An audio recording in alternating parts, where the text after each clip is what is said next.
അത് അവള് നിന്നോട് പറഞ്ഞോ? വ്യക്തമായിട്ടൊന്നും എന്നോട് പറഞ്ഞില്ല.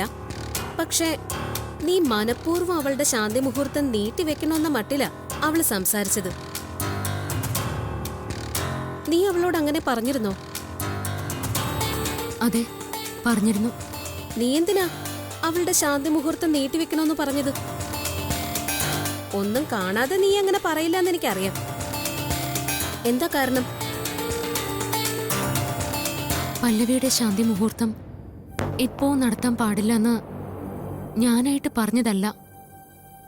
എന്നോട് അമ്മ അത് പറഞ്ഞത്. പല്ലവിയുടെ ശാന്തി മുഹൂർത്തത്തിന് നേരം കുറിക്കാൻ വേണ്ടി മുത്തശ്ശനെ ഏൽപ്പിച്ചപ്പോ മുത്തശ്ശൻ അത് പിന്നീടാവട്ടെ എന്ന് പറഞ്ഞ് മാറ്റിവെച്ചു. അമ്മയ്ക്ക് അത് വിഷമായി. അതുകൊണ്ട് മുഹൂർത്തം കുറിപ്പിക്കാൻ വേണ്ടി അമ്മ മറ്റൊരു ജ്യോത്സ്യനെ പോയി കണ്ടു. അപ്പോ ആ ജ്യോത്സ്യൻ അമ്മയോട് പറഞ്ഞത്, പല്ലവിക്ക് ഒരു കുഞ്ഞുണ്ടായാൽ അത് എന്റെ ജീവന് ആപത്തായി മാറൂന്ന്.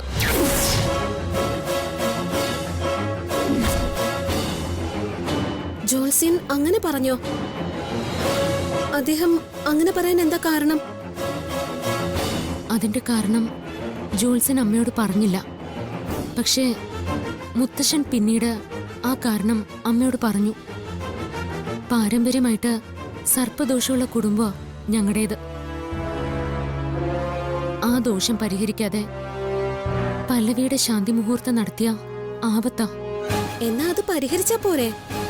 ആ പരിഹാരക്രിയ നാഗപഞ്ചമി ദിവസം മാത്രമേ നടത്താൻ സാധിക്കൂ. അതുവരേക്കും വിപിനും പല്ലവിയും ഒന്നു ചേരാൻ പാടില്ല. നാഗപഞ്ചമിക്ക് ഇനിയും ദിവസങ്ങളുണ്ടല്ലോ.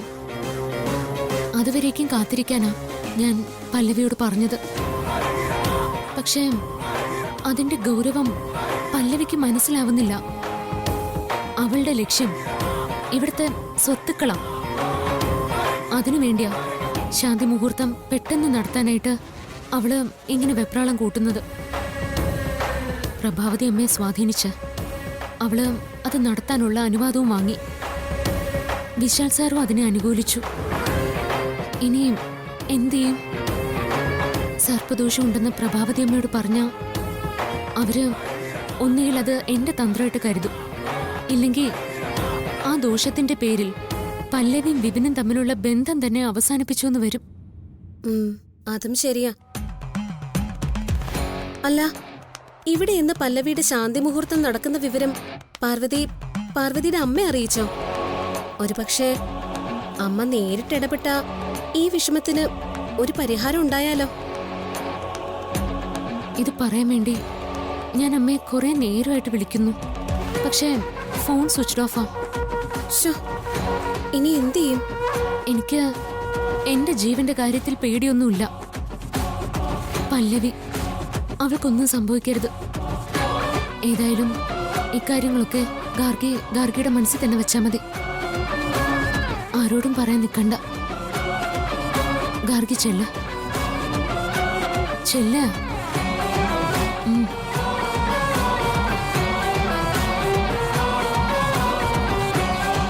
ഗാർഗി.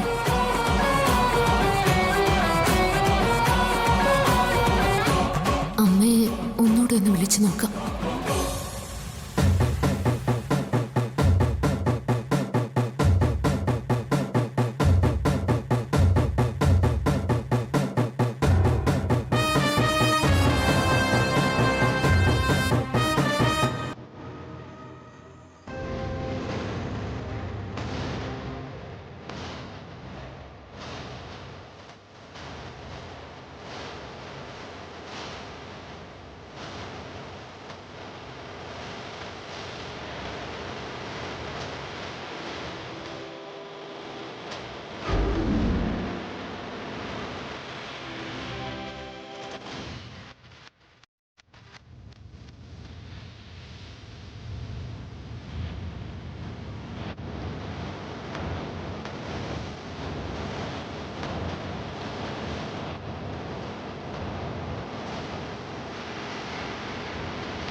എങ്ങനെയുണ്ട് പല്ലവി?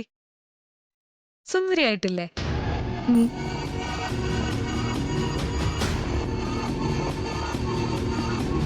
സൂപ്പർ. ഇത് ഞാൻ തന്നെയാണോന്ന് എനിക്ക് സംശയം തോന്നുക. അണിഞ്ഞൊരുങ്ങിയില്ലെങ്കിലും നീ നല്ല സുന്ദരിയാ പല്ലവി. എന്ത് സൗന്ദര്യാ നിനക്ക്! നല്ല ഫീച്ചേഴ്സും ബോഡി ഷേപ്പും ഒക്കെ ഉണ്ട്. ഓ, ഇതിലൊന്നും വലിയ കാര്യമൊന്നും ഇല്ല റിയ. അതാ എനിക്കൊന്നും മനസ്സിലാവാത്തെ. വിപിനെന്താ കണ്ണു കണ്ടുകൂടാത്തവനാണോ? കല്യാണം കഴിഞ്ഞ് 6 മാസമായിട്ടും ശാന്തി മുഹൂർത്തം കഴിഞ്ഞില്ലാന്ന് വെച്ചാ? വിപിന്റെ സ്ഥാനത്ത് വേറെ വല്ല ആണുങ്ങളും ആയിരുന്നെങ്കിൽ ശാന്തി മുഹൂർത്തത്തിന് പോലും നേരം കളയാൻ നിൽക്കില്ലായിരുന്നു. ആ, അതിനു മുമ്പേ എല്ലാം കഴിഞ്ഞേനെ. അല്ല, അതിൽ നിനക്കും വേണം ഒരു മിടുക്ക്. ഞാൻ ശ്രമിക്കാഞ്ഞിട്ടല്ല റിയ, പരമാവധി ഞാൻ ശ്രമിച്ചു. എന്നിട്ടും ഒരു ഗുണം ഉണ്ടായില്ല. ഉറങ്ങുന്നവരെ ഉണർത്താം, ഉറക്കം നടിക്കുന്നവരെ ഉണർത്താനാവില്ലല്ലോ. എന്തായാലും വലിയ കഷ്ടമായിപ്പോയി. അല്ല, സ്വാമി ഇന്നെങ്കിലും കണ്ണു തുറക്കോ? എനിക്ക് അതിൽ യാതൊരു പ്രതീക്ഷയില്ല. ഇന്നലെ മുതൽ ആള് ബ്രഹ്മചര്യ വ്രതം തുടങ്ങിയെന്നാ പറഞ്ഞത്. ഹാ, എങ്കി പിന്നെ നീ ഇതാരെ കാണിക്കാനാ ഈ അണിഞ്ഞൊരുങ്ങിയത്? ഇന്ന് ഏതായാലും ശാന്തി മുഹൂർത്തം നടന്നേ തീരൂ. ഇന്ന് എന്ത് വന്നാലും ശാന്തി മുഹൂർത്തം നടക്കുമെന്ന് ഞാൻ വിപിൻ സാറിനെ വെല്ലുവിളിച്ചതാ. മോളെ പല്ലവി, സ്വാമി വിപിനാനന്ദ തിരുവടികളുടെ വ്രതം മുറിയാതെ എങ്ങനെ ശാന്തി മുഹൂർത്തം നടത്താനാ? അതാലോചിച്ചിട്ട് എനിക്ക് ഒരു ഐഡിയയും കിട്ടുന്നില്ല. ഇന്നും ഞാൻ പരാജയപ്പെടുമെന്നാ തോന്നുന്നേ. നീ പരാജയപ്പെടാതിരിക്കാൻ ഞാനൊരു ഐറ്റം തരട്ടെ? മനസ്സിലായില്ല. ഏത് വലിയ യോഗിയുടെയും മനസ്സിളക്കാൻ പറ്റുന്ന ഒരു ദിവ്യ ഔഷധമാ. ജസ്റ്റ് വെയിറ്റ് ചെയ്യാം.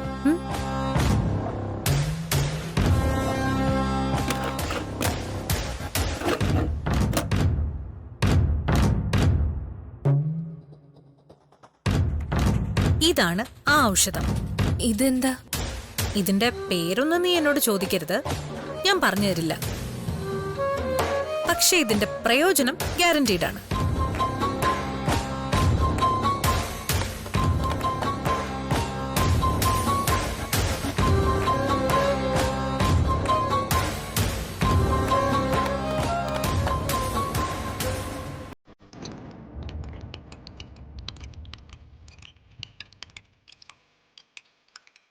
ദേ, ഈ പൊടി ഇങ്ങനെ പാലിൽ കലക്കി കൊടുത്താൽ എത്ര കെട്ടുറപ്പുള്ള മനസ്സിന്റെ ഉടമയായാലും കെട്ടുപൊട്ടും മോളെ.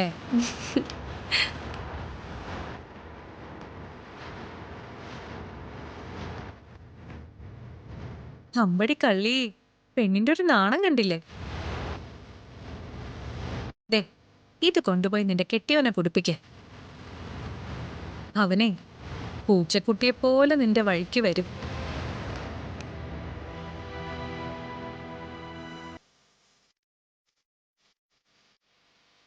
ഉറപ്പാണല്ലോ അല്ലേ? അനുഭവ സാക്ഷ്യം നിനക്ക് കേൾക്കണോ? അയ്യോ, വേണ്ടായേ. എന്നാ പാലുമായി നേരം കളയാതെ നേരെ ചെല്ല്.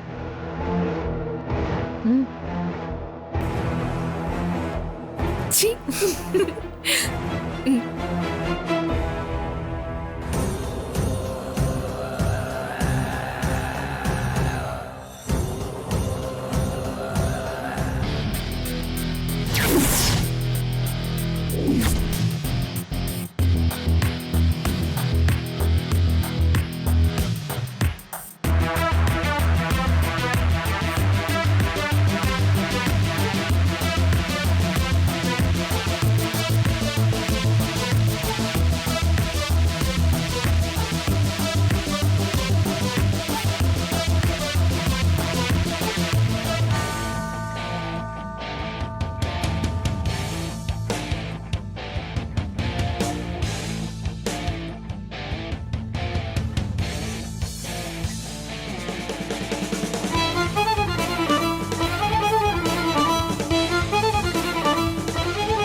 മോളെ പല്ലവി, ആന്റിയുടെ കാല് തൊട്ട് അനുഗ്രഹം വാങ്ങിക്കേ. അമ്മേ, എന്നെ അനുഗ്രഹിക്കണം. നന്നായി വരും മോളെ. എത്രയും പെട്ടെന്ന് തന്നെ നോക്കേ, ഒരു പേരക്കുട്ടിയെ ലാളിക്കാനുള്ള ഒരു ഭാഗ്യം നീ ആയിട്ട് എനിക്ക് ഉണ്ടാക്കി തരണം. ആ, മോൾ അകത്തേക്ക് ചെല്ല്.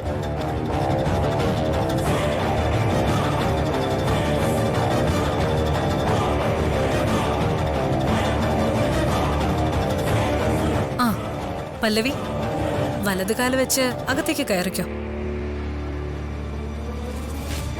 എന്റെ ഉദയനരമ്മേ, നാഗദോഷ പരിഹാര ക്രിയകൾ പൂർത്തീകരിക്കാതെയാ പല്ലവി ശാന്തി മുഹൂർത്തത്തിലേക്ക് കടക്കാൻ പോകുന്നത്. ഇവളെ അമ്മ കാത്തുരക്ഷിക്കണം. നാഗശാപം തീർക്കാത്തത് കൊണ്ട് പല്ലവിയും ഭാവിയിൽ അവളുടെ കുഞ്ഞും അനുഭവിക്കാനിടയുള്ള സകല ദോഷങ്ങളും അകറ്റണേ അമ്മ.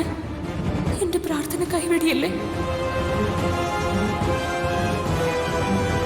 ചെല്ലു മോളെ.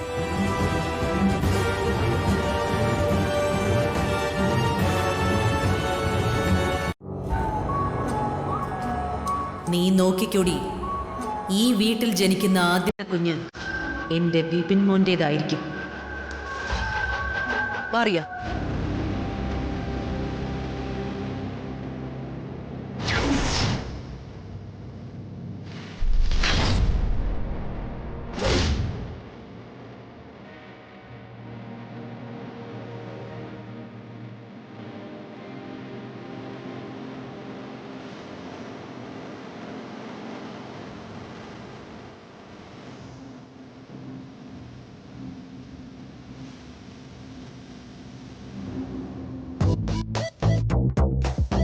വിപിൻ സാറേ,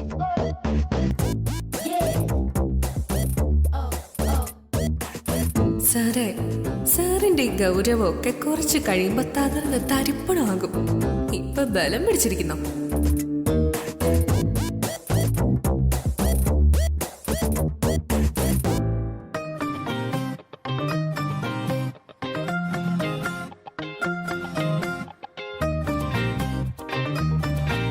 വിപിൻ സാറേ, സാറിന്റെ ഈ ബ്രഹ്മചര്യ വ്രതം അവസാനിപ്പിക്കാറായില്ലേ? ഒന്ന് അവസാനിപ്പിക്ക സാറേ. ഇന്ന് നമ്മുടെ ശാന്തി മുഹൂർത്തല്ലേ. അതങ്ങനെ വ്രതം എടുത്ത് നശിപ്പിക്കണോ? ദേ, വ്രതം മുറിച്ച്. സാറ് വ്രതത്തിലാണെന്ന് എനിക്ക് മാത്രമല്ലേ അറിയൂ. അതുകൊണ്ട് വ്രതം അവസാനിപ്പിച്ചാലും മറ്റാരും അത് അറിയാനും പോകുന്നില്ല. ഒരു കുഴപ്പവും ഉണ്ടാവില്ല. ഇന്നല്ല, ഈ അടുത്ത കാലത്തൊന്നും എന്റെ ബ്രഹ്മചര്യ വ്രതം അവസാനിപ്പിക്കാൻ പോകുന്നില്ല. പല്ലവി, നീ കരുതുന്ന പോലെ ഇന്ന് നമ്മുടെ ശാന്തി മുഹൂർത്തം നടക്കില്ല. ഞാൻ പറഞ്ഞല്ലോ, ആദ്യം വിശാലേട്ടനും പാർവതിക്കും ഒരു കുഞ്ഞ് ജനിക്കാൻ പോകുന്നു എന്ന് അറിയണം. അതിനുശേഷം മാത്രമേ നമ്മുടെ ശാന്തി മുഹൂർത്തം നടക്കൂ. അപ്പൊ സാറിന്റെ തീരുമാനത്തിന് ഒരു മാറ്റം ഉണ്ടാവില്ല? ഇല്ല. ഇത്രയും കഠിനമായ തീരുമാനങ്ങളൊക്കെ വേണോ സാറേ? വേണം. ഞാൻ അറിഞ്ഞൊന്ന് നിർബന്ധിച്ചാലോ? പല്ലവി സാറേ, ഞാൻ വീണ്ടും ചോദിക്കാം, ഈ ശാന്തി മുഹൂർത്തം നമുക്ക് പാഴാക്കി കളയണോ? പല്ലവി, മര്യാദയ്ക്ക് കിടന്നുറങ്ങിക്കോ. എന്റെ സ്വസ്ഥത നശിപ്പിക്കാനാണ് നിന്റെ പ്ലാനെങ്കിൽ ഞാൻ ഇപ്പൊ ഇവിടെ നിന്ന് ഇറങ്ങിപ്പോകും. അയ്യോ, വേണ്ട വേണ്ട സാർ, എവിടെയും പോവണ്ട. ശാന്തി മുഹൂർത്തം വേണ്ടെങ്കിൽ വേണ്ട. എനിക്കതിനുള്ള യോഗം ഇല്ലാന്ന് കരുതി ഞാൻ എന്നെ സമാധാനിക്കാം.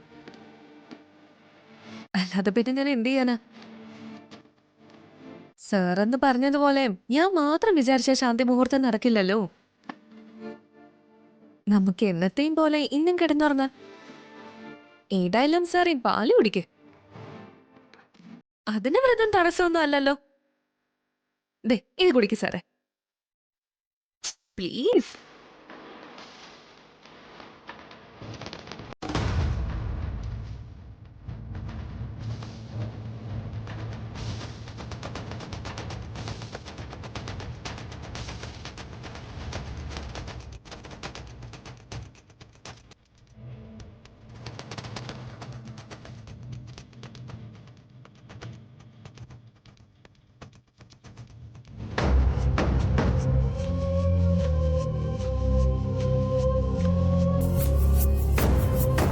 രണ്ടിനും കിടന്ന് ഉറങ്ങാറായില്ലേ? ഇവർക്ക് രണ്ടിനും രാത്രി എന്താ ഇത്ര സംസാരിക്കാനുള്ളത്? അരവും അരവും കിന്നരവും എന്ന് പറയുന്നത് പോലെ ഇവര് രണ്ടുപേരും കൂടി അധികം വർത്തമാനം പറഞ്ഞിരുന്നാൽ ശരിയാവില്ല. ഒന്നങ്ങോട്ട് ചെല്ലാം.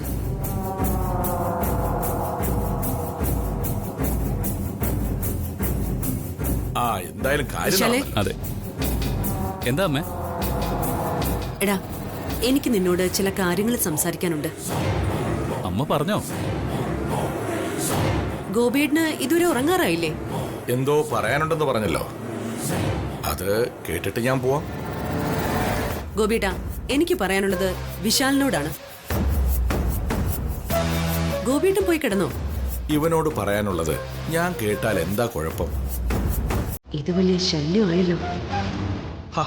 താൻ പറയടോ. അമ്മ പറഞ്ഞോ? എടാ, അത് വിശാൽ സർ, സർ സർ കിടക്കുന്നില്ലേ? പാർവതി, അമ്മയ്ക്ക് എന്തോ പറയാനുണ്ട്. അത് കേട്ടിട്ട് ഞാൻ വരാം. താൻ പോയി കിടന്നോ. പറയമ്മേ. എടാ, അതെ,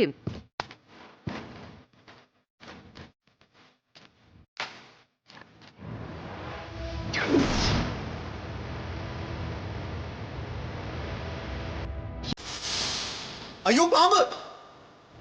പാമ്പോ? എവിടെ? അമ്മേനെ കാലിലെടുത്ത പാമ്പ്!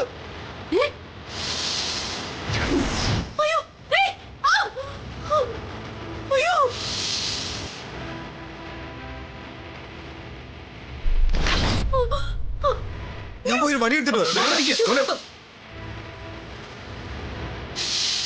എല്ലാരും പുറകിലേക്ക് മാറി നിൽക്കും.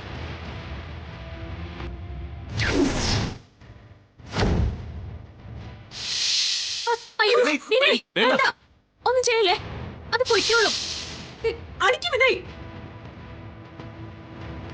എന്റെ വിനയ്, അതിനെ കൊന്നുകളയ. പാമ്പിനെ ഞാൻ വെറുതെ വിനയ് വേണ്ട. അയ്യോ, ഈ പാമ്പ് പ്രഭാവതി അമ്മ ഒന്നും ചെയ്യില്ല. അത് എന്നെ തേടി വന്നതാ. ഉപദ്രവിക്കുകയാണെങ്കിൽ എന്നെ മാത്രമേ ഈ പാമ്പ് ഉപദ്രവിക്കൂ. മറ്റാരെയും ഒന്നും ചെയ്യില്ല. അതിനൊന്ന് വെറുതെ വിട്, അത് പൊയ്ക്കോട്ടെ.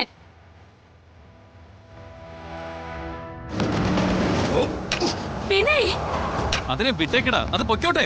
വിനയ്, വേണ്ട വേണ്ട വിനയ്, അത് പൊയ്ക്കോട്ടെ, ഒന്നും ചെയ്യല്ലേ.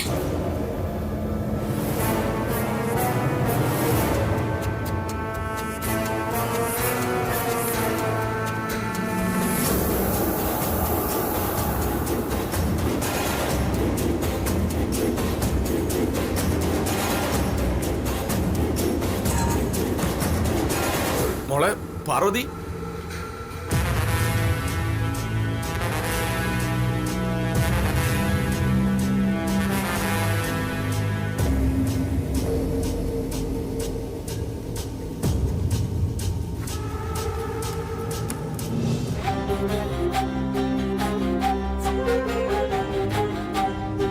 പാർവതി,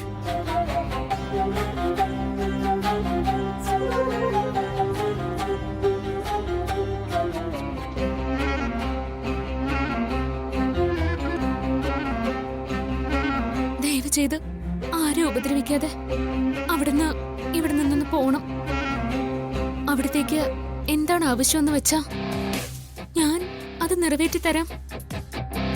ഇവിടുന്ന് പോണം.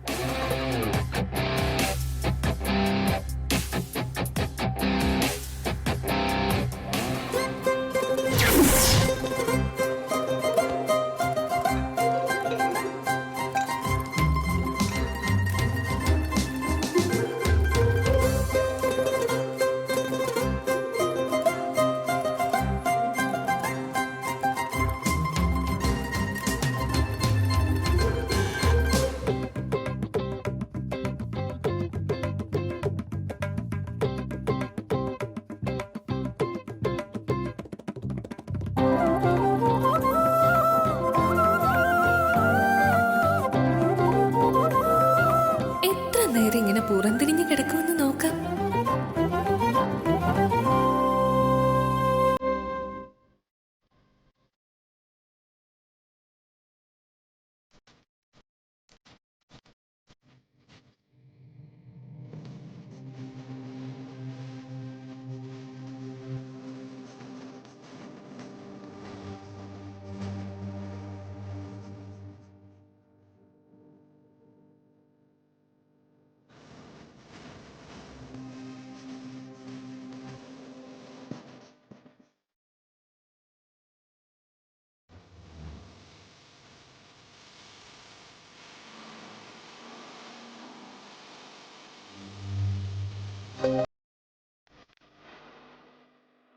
വിപിൻ സാറേ എനിക്കും കുറച്ച് വെള്ളം വേണം.